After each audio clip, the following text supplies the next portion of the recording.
aking mga minamahal na kababayan, ako ay nagpapahatid ng maalam na pagbati ng magandang araw sa inyong lahat. Ang pasuguan ng Pilipinas sa Mexico ay kaisa ninyo sa isang makabuluhang pagtitipon na taon-taong isinasagawa ng ating mga kapwa Pilipino sa amang sulok ng mundo. Sa buwan na ito, ating ipagdiriwang ang ika-126 na anibersaryo ng ating kasarinlan na may temang kalayaan, kinabukasan, kasaysayan. Isang mahalagang yugto sa ating kasaysayan na nagpapaalala sa atin ng sakripisyo at kabayanihan ng ating mga ninuno.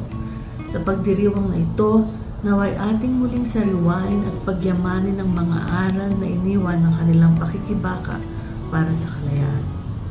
Sa darating na ika-12 ng Hunyo, taong 2024, sama-sama nating itaas ang ating bandila bilang tanda ng ating pakikiisa at pagmamalaki sa pagiging Pilipino.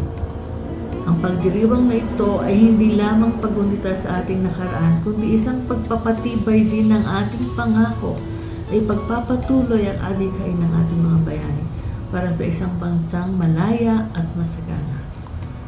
Naway maging inspirasyon ng araw na ito upang patuloy tayong magtulungan at magkaisa, hindi lamang para sa ikaunlad ng ating sariling mga buhay, kundi pati na rin para sa ikabubuti ng ating bayan. Sa bawat isa sa atin ay nakasalalay ang kinabukasan ng ating bansa.